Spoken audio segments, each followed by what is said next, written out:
Bonjour et bienvenue dans le podcast Le Reflet des Contes, le premier podcast qui relie contes et développement personnel. Je m'appelle Galina Kojanova, je suis auteure, conteuse et master coach certifié. Chaque épisode va se dérouler en 3 temps. Immersion, analyse, action. D'abord immersion. Je vais lire un conte. C'est un moment où on va voyager dans un autre espace-temps et repousser les limites de notre monde réel. Ensuite, analyse. On va analyser le conte, repérer ses clés, symboles et messages cachés. Et pour finir, action. Je te proposerai quelques exercices et des idées de réflexion en lien avec le conte. Aujourd'hui, on va poursuivre la lecture du conte Le Serpent Blanc des frères Grimm. Dans l'épisode précédent, notre serviteur se retrouve à devoir marcher à pied, puisqu'il a dû sacrifier son cheval pour nourrir des bébés corbeaux. Et avant ça, il avait libéré 3 petits poissons qui étaient coincés dans des roseaux. Il a aussi laissé de la place à une tribu de fourmis. On va écouter la suite du conte et de ses aventures. Tu es bien installé? Alors écoute.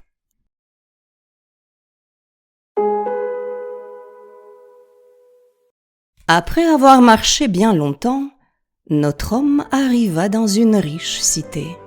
Il y avait un grand bruit et une grande foule dans les rues, et un héros à cheval faisait savoir au peuple que la fille du roi cherchait un époux, que celui qui voudrait la demander devrait accomplir un travail difficile, et s'il échouait, y perdre la vie.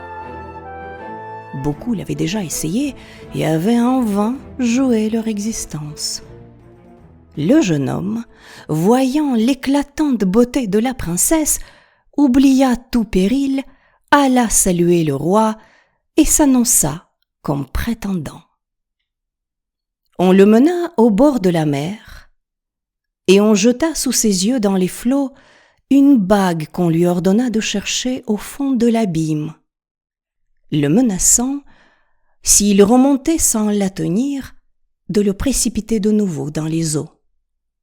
Tous regrettaient déjà le beau jeune homme. On le laissa seul sur le rivage de la mer. Il y demeura, l'âme irrésolue, songeant à ce qu'il fallait faire. Tout à coup, il aperçut 3 poissons accourant à la nage, et qui n'étaient autres que ceux auxquels il avait sauvé la vie. Celui du milieu avait au bec une coquille qu'il mit sur le rivage aux pieds du jeune homme, et lorsque celui-ci la prit et l'ouvrit, il y trouva la bague d'or. Rempli de joie, il s'en fut chez le roi, s'attendant à recevoir de lui la récompense gagnée.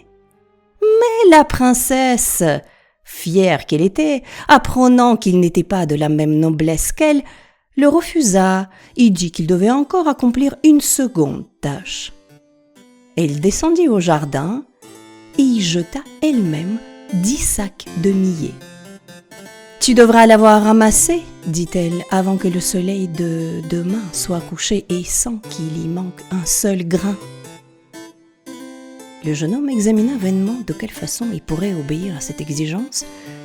Il s'assit tout triste dans le jardin, croyant bien qu'on viendrait l'y prendre pour le mettre à mort le lendemain matin. Quand les premiers rayons du soleil tombèrent sur le jardin, le pauvre prétendant vit les 10 sacs remplis de graines sans qu'un seul y manquât. Dans la nuit, le roi des fourmis était venu avec des milliers de ses sujets, et les animaux reconnaissants avaient rassemblé tout le grain et rempli tous les sacs. La fille du roi vint elle-même en ce lieu et vit avec étonnement que le jeune homme avait accompli ce qu'elle lui avait demandé. Mais il ne pouvait encore vaincre son humeur altière, et elle dit « Quoiqu'il ait rempli ces 2 conditions, il ne sera pas mon époux avant de m'avoir rapporté une pomme de l'arbre de la vie. » Jamais le jeune homme n'aurait trouvé l'arbre de la vie si les jeunes corbeaux qui lui devaient leur existence ne l'eussent pas aidé. Ils avaient grandi pendant ce temps et avaient suivi leur sauveur. Et lorsqu'ils entendirent ce que la princesse demandait, ils s'envolèrent à la recherche de l'arbre de la vie, et l'un d'eux en apporta une pomme dans son bec, puis la laissa tomber dans la main du voyageur. Alors celui-ci la présenta à la belle princesse, et comme la dernière condition était remplie, il ne lui resta plus aucune excuse. Elle devint donc la femme du jeune homme, et lorsque le vieux roi mourut, son gendre hérita de la couronne. Et comme les deux époux avaient mangé de la pomme de l'arbre de la vie, ils vécurent heureux jusqu'à un âge très avancé.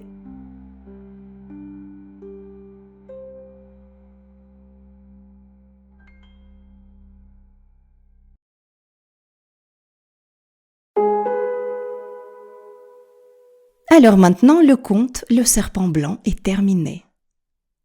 Et on va poursuivre son analyse. Donc, notre serviteur arrive dans une riche cité, dans laquelle vit une belle princesse, et cette princesse est à marier. Mais, bien sûr, pour marier cette belle princesse, il faut accepter de passer par une épreuve. Au départ, il n'y a qu'une épreuve. Après, ça se transforme en 3, on va voir comment. Mais voilà, le serviteur décide qu'il va tenter sa chance. L'épreuve consiste à récupérer une bague au fond de la mer. Et alors là, c'est un truc impossible. Mais ce sont les petits poissons qui vont venir l'aider, les poissons qu'il a aidés précédemment. Et ils vont lui apporter la bague en or récupérée au fond de la mer, de l'océan. Qu'est-ce que ça signifie? Alors déjà, sans aller chercher quelque chose de très profond dans l'analyse, on peut dire que aller au fond de la mer, c'est notre capacité à plonger dans un sujet. Analyser un sujet en profondeur, aller au fond des choses, ne pas se contenter des solutions superficielles. Voilà, et ça, en plus, c'est parfaitement applicable en entreprise. Et si on va un peu plus en profondeur dans l'analyse, on peut dire que là, bien sûr, la mer nous parle de l'inconscient. Et le fait de plonger dans cet inconscient, c'est notre capacité à naviguer dedans, ce qui n'est pas facile. Or, on dirait que notre serviteur, il sait naviguer dans son subconscient comme un poisson dans l'eau. Voilà. C'est un peu ça le message ici. Et ce qui est fondamental dans ce conte aussi, c'est vrai d'ailleurs pour toutes les épreuves, ce ne sont pas les compétences conscientes de notre héros qui vont jouer, qui vont faire qu'il va réussir l'épreuve. Ce sont les forces qu'il a libérées auparavant. Et ces forces-là, justement, ces forces viennent de l'inconscient. Ce sont les forces inconscientes. Et ça, c'est assez puissant. C'est pas juste avoir une compétence apprise, travaillée.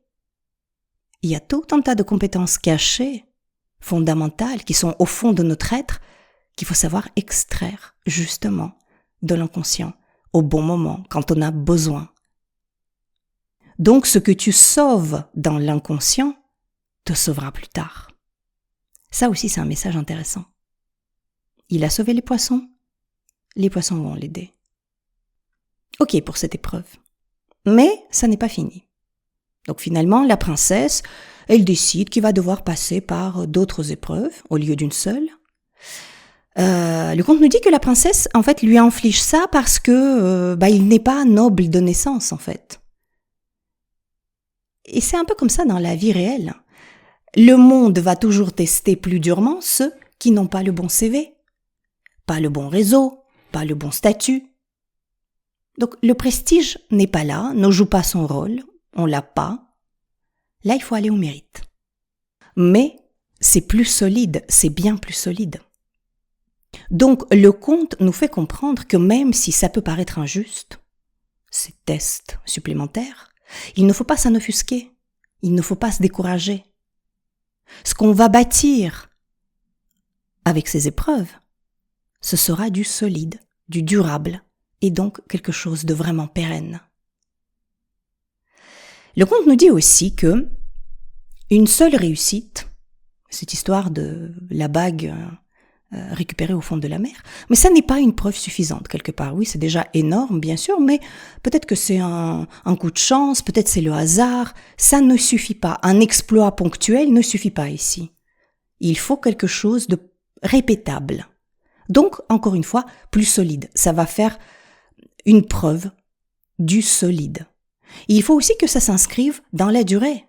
Voilà, avec les 3 épreuves qui sont très différentes, on répète cette réussite. Mais en plus, les épreuves sont complémentaires. On n'est pas en train de développer ou démontrer les mêmes compétences. Donc il y a aussi cette notion de complémentarité qui fait que l'ensemble de l'expérience, les 3 épreuves, ça nous renforce de façon globale, holistique, on pourrait dire. Voilà. Et donc là encore, c'est ça qui fait aussi que c'est du solide.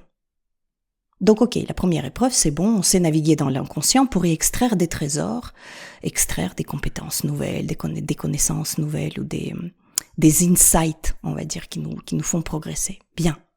Et alors la deuxième épreuve, elle est tout aussi intéressante, c'est l'épreuve des graines de millet. On le voit souvent d'ailleurs dans les contes, les histoires de petites graines comme ça. Je ne sais pas si tu te souviens, dans Cendrillon, elle va trier les petites graines. Mais du coup, là, l'épreuve, elle est un peu différente. On ne va pas trier les graines. Sinon, ça aurait été un travail de discernement. C'est pas ce qu'on cherche ici. Ici, on doit rassembler toutes les graines. Et dans ce cas, les graines, c'est 2 choses. C'est le potentiel, notre potentiel, c'est-à-dire tout ce qu'on sait faire, tout ce dont on est capable, tous nos talents, toutes les choses, on va les rassembler. En faisant déjà ce travail de je note toutes mes réussites, tout ce que je sais faire, tout ce que j'ai réalisé. Voilà. J'ai conscience de mon potentiel. C'est vraiment un truc à faire. Mais aussi, deuxième chose, on a dit, c'est la multiplicité. La multiplicité de nos connaissances, nos réussites, nos réalisations, nos succès, etc. On est multiples. Certes, on est unique, on est un être unique, mais on est multiple. On a 50 milliards de facettes. Là aussi, rassembler tout ça, c'est en prendre conscience. Rassembler les graines, c'est rassembler toutes les parties de soi. Toutes les parties multiples et une fois rassemblées, on peut les utiliser correctement pour justement réaliser notre potentiel. Si on n'a pas conscience, on ne réalise rien. Et là, il y a les fourmis qui viennent nous aider. C'est d'abord notre propre sens du détail, minutie, méticulosité qui vont nous servir ici, mais c'est aussi les autres. Plusieurs autres. Toute une tribu de fourmis. Parce qu'on a besoin d'intelligence collective pour rassembler toutes ces graines.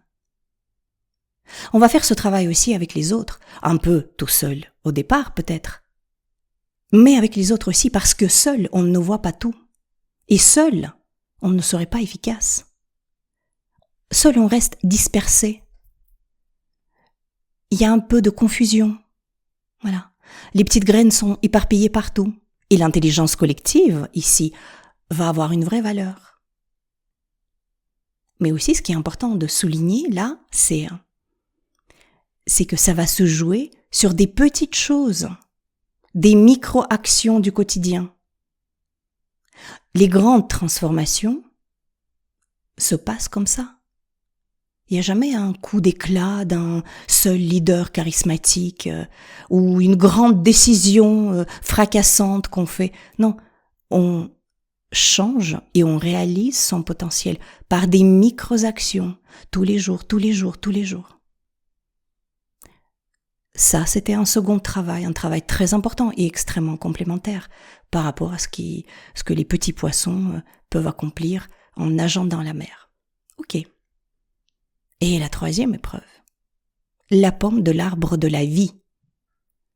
Alors là, on touche au sommet initiatique du conte. L'arbre de la vie, c'est l'axe entre ciel, puisqu'on parle d'un arbre, terre et le monde souterrain avec les racines. Et en fait, l'arbre, c'est le symbole de l'accomplissement, d'un être élevé en fait. Les racines profondes qui tiennent l'ensemble, le tronc solide qui s'élance avec la canopée qui se dresse vers le ciel. Voilà. Et la pomme de cet arbre, c'est la vie consciente. C'est la vie. Et justement ici, il ne faut pas confondre l'arbre de la vie avec l'arbre de la connaissance de la Bible.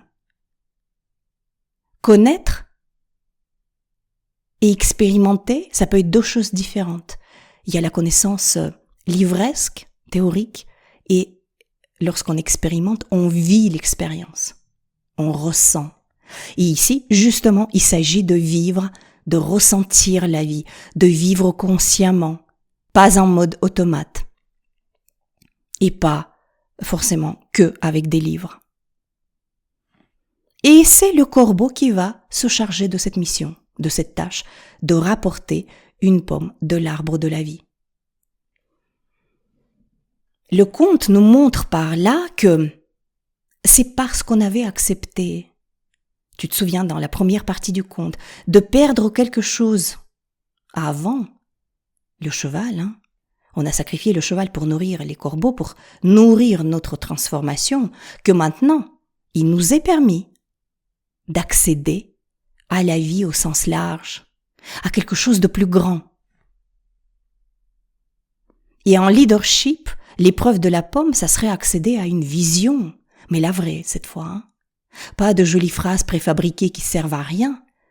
Une vraie vision qui assure la pérennité, la vie d'une entreprise et qui inspire, bien sûr, mais pour de vrai. Et grâce à cette pomme, entre autres, nous dit le conte, notre héros peut maintenant épouser la princesse et devenir roi à son tour et vivre en harmonie avec la vie. Parce que la princesse, elle n'était pas si facile au départ. Mais puisqu'elle a aussi goûté à cette pomme de la vie, elle comprend la vie maintenant et sort de ses prétentions un peu de statut et de naissance, la noblesse de naissance. Donc ça, c'est aussi un petit lien assez intéressant. Et alors, si on reparle un peu de leadership, et en lien avec la pomme de l'arbre de la vie, un leader qui gouverne juste et assure la pérennité de l'entreprise, c'est, on imagine, ce leader qui a goûté à la pomme de l'arbre de la vie. Le conte nous apprend que ce leadership-là commence quand on apprend à écouter ce qui ne parle pas. Si on se souvient du début du conte, quand on écoute le langage des animaux, autrement dit, quand on écoute les signaux faibles, quand on écoute le vivant et l'invisible, et pas quand on lit les procédures, les processus et les choses réglementées, écrites, bureaucratiques, administratives, etc. Ou juste quand on se fie au tableau de bord. Et puis arrive donc le moment où il faut élargir sa vision. Donc écouter, ça ne suffit peut-être pas complètement. La vie va nous demander de sacrifier quelque chose, faire un choix difficile, parfois dur, mais nécessaire, renoncer. Voilà. Le conte en parle donc avec l'épisode du canard, bien sûr, et l'épisode du sacrifice du cheval. C'est là où on va gérer les paradoxes. Et il faut en passer par là. On n'est pas dans le monde idéal. Et puis, il y a un autre message du conte, c'est que le leader ne réussit jamais seul. Il va avoir besoin de tout son capital crédibilité qu'il avait construit avant. On peut appeler ça le capital de confiance. Parce que la confiance, ça se construit. Tous ces actes de bonté, libérer les poissons, laisser la place aux fourmis, nourrir les corbeaux, ce sont ces actes-là qui se construisent au fil du temps. Et ils vont porter leurs fruits un peu plus tard. Mais il faut les bases. La confiance, la crédibilité d'un leader ne vient pas tout de suite. Ça ne vient pas du vide, jamais. Alors, je pense que c'est le moment de passer aux exercices. Aujourd'hui, comme d'habitude, il y a 3 exercices qui correspondent aux 3 épreuves de la princesse, mais contrairement aux fois précédentes, aux épisodes précédents, les exercices peuvent être faits séparément. Tu peux décider de faire juste un exercice, ou 2, ou 3. Et en plus, les 3 ne sont pas forcément liés. Voilà. Tu choisis celui qui te parle le plus. Alors, le premier qui correspond à l'épreuve de descendre au fond de la mer, et pour aller chercher la bague en or. Donc, la consigne ici, déjà, c'est prendre une feuille de papier, ou peut-être tu écris sur l'ordinateur. Pense à un sujet important que tu as en ce moment. Peut-être tu as un choix à faire, une situation qui te bloque, une question professionnelle ou personnelle. Voilà, choisis un sujet qui te travaille en ce moment.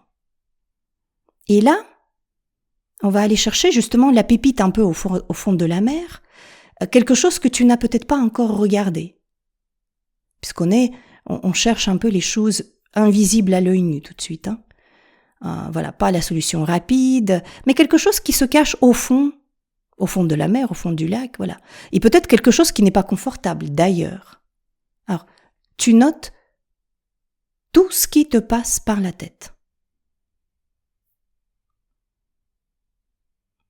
Et là, tu trouveras peut-être une pépite, une bague d'or, qui te permettra de résoudre ce problème. L'épreuve numéro 2, l'exercice 2, qui est complètement séparé du premier, là, c'est l'exercice des fourmis qui vont rassembler les petites graines. Là, on parle du potentiel, de la multiplicité, de l'intelligence collective aussi, pourquoi pas. Donc la consigne ici, c'est rapidement, sans réfléchir, si on veut parler du potentiel justement, note tes compétences, tes qualités, tes expériences, tes réalisations, mais aussi les aspects plus discrets de toi, intuition, patience, créativité, sens du détail, en fait ce qu'on appelle un peu du soft. Tu notes. On fait de la quantité d'abord, on n'est pas à chercher, soigner l'expression. Voilà, tu fais une espèce d'inventaire de ton potentiel. Et tu peux aussi d'ailleurs te demander, mais qui pourrait m'aider à voir ce que je ne vois pas seul? Tu peux peut-être faire cet exercice avec quelqu'un de confiance ou le partager après avec cette personne de confiance. Voilà. Et puis, pose-toi cette question, quelle partie de moi est-ce que j'ai mis de côté ces derniers temps? Parce que ça ne rentrait pas dans le cadre, ou parce que ça me paraissait pas vraiment utile, parce que c'est pas assez pro, j'en sais rien, ou que tu sens que quand même tu as envie de les intégrer, tu as envie de les exprimer un peu, même si ça fait pas pro, utile ou rentre pas dans le cadre. Voilà. Et peut-être tu as envie de t'y intéresser. Donc, là c'est un exercice vraiment intéressant d'inventaire et de débusquer là-dedans des trucs que tu as envie de développer. Et alors, avec les choses que tu auras envie de développer, dis-toi que ça ne viendra pas du jour au lendemain. Là, il faudra passer par des petites choses, répéter, des petites actions tous les jours pour ancrer ces nouvelles compétences ou pour avoir une vraie transformation. Donc, si tu décides de le faire, il faut passer par des rituels, il faut mettre en place un peu de discipline, répéter encore et encore. Et le dernier exercice, la dernière épreuve, c'est choisir ce que je sacrifie. Ouais, c'est un peu entre le corbeau et la pomme de l'arbre de la vie. Là, on est un peu dans la vision de sa vie, la vie consciente. Alors, tu poses-toi la question, qu'est-ce que je dois accepter de perdre pour accéder à quelque chose de plus vivant en moi, plus grand, plus important? Il y a peut-être une habitude qui t'entrave, une posture qui ne convient pas. T'as déjà entendu dans des feedbacks où tu le sens, mais tu ne changes pas. Une croyance, une sécurité apparente, quelque chose de matériel, peut-être que il est temps de sacrifier un peu. Et tu le sens. De toute façon, ça n'est pas mental. C'est quelque chose que tu as déjà eu quelque part dans ta tête. Cette idée t'as déjà travaillé. Voilà. Donc, choisis un cheval qui t'a servi, mais qui ne va pas te servir demain. et sacrifie-le, en fait. Voilà. Et oui, c'est un choix aligné, il doit être aligné. Mais il va te redonner de la vie, de l'énergie et du sens. Voilà les 3 exercices. Alors pour conclure, je dirais que ce conte nous rappelle quelque chose d'essentiel. On ne devient pas le leader ou leader de soi-même, une meilleure version de soi-même, par un coup d'éclat, mais par l'écoute des choses qui ne parlent pas, par l'écoute du vivant en nous, et par des actes justes, parfois quelques renonciations, et des actes aussi répétés au quotidien.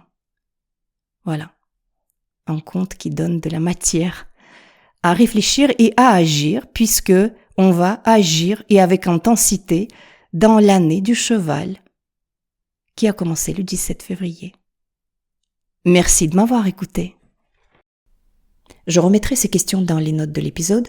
Tu y trouveras aussi mon adresse email et les liens vers mes comptes LinkedIn et Instagram pour me contacter. Si tu as des questions ou des commentaires, n'hésite pas à me contacter. J'aime bien recevoir les questions et les feedbacks de mes auditeurs et je réponds toujours. Si tu veux aller plus loin et entamer un travail personnel avec moi, je te donne rendez-vous sur mon site internet lerefletdescontes.fr. Une séance de 30 minutes est offerte.